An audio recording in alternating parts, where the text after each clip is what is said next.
और इसकी भविष्यवाणी स्वयं महादेव ने की थी। और उन्होंने ये भी कहा था कि जो भी इस कुंड में स्नान करेगा वो सभी पापों से मुक्त हो जाएगा।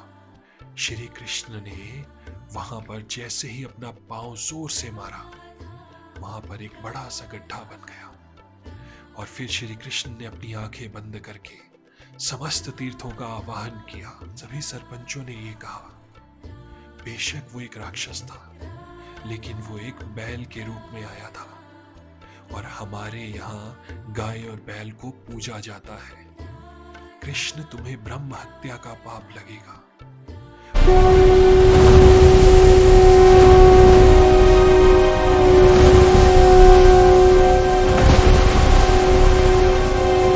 अरिष्टासुर की मृत्यु तो हो गई और मृत्यु के पश्चात वो सांड वापस अरिष्टासुर में परिवर्तित भी हो गया।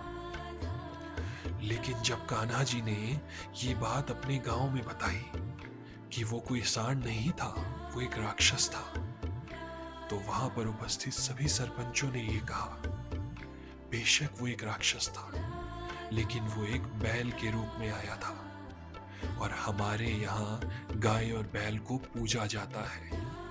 कृष्ण, तुम्हें ब्रह्म हत्या का पाप लगेगा और इस पाप का प्रायश्चित यही है कि तुम्हें समस्त तीर्थों का स्नान करना पड़ेगा। श्री कृष्ण ने जब ये बात सुनी तो वो मुस्कुराए और उन्होंने सरपंचों से कहा, आपका हुक्म माननीय है, मैं समस्त तीर्थों के स्नान करूंगा, लेकिन अगर मैं समस्त तीर्थों को यहीं पर लेकर आ जाऊं तो क्या वो माननीय होगा? सरपंचों ने आपस में बात की और कहा, उचित है, मगर ये तुम्हें हमारे सामने करना पड़ेगा। श्री कृष्ण ने वहां पर जैसे ही अपना पांव जोर से मारा, वहां पर एक बड़ा सा गड्ढा बन गया। और फिर श्री कृष्ण ने अपनी आंखें बंद करके समस्त तीर्थों का आवाहन किया, समस्त नदियों का आवाहन किया। समस्त देवी देवता, समस्त तीर्थ वहां पर आ गए। सारे के सारे गोकुलवासी आश्चर्यचकित हो गए। अब श्री कृष्ण उस कुंड में गए और वहां पर जाकर उन्होंने समस्त तीर्थों का स्नान किया और उसके पश्चात वो बाहर आ गए। उसके बाद से और आज तक उस कुंड को कृष्ण कुंड के नाम से जाना जाता है। अब सरपंचों ने कहा, ठीक है, तुम अब ब्रह्म हत्या के पाप से पूरी तरह छूट चुके हो, लेकिन उन सभी के मन में एक दुविधा थी कि कृष्ण इस कुंड में नहाया है। कृष्ण पर जो ब्रह्म हत्या का पाप था वो पाप इस कुंड में है, इसीलिए इस कुंड में हम में से कोई भी स्नान नहीं करेगा। ये बात जब हमारी लाडली जो श्री राधा रानी जी को पता लगी तो उन्हें बहुत बुरा लगा। उन्होंने अपनी अष्ट सखियों से, ललिता सखी, विशाखा सखी, उन सभी से कहा कि मेरे कृष्ण को कोई गलत कहे, ये मुझे मंजूर नहीं है।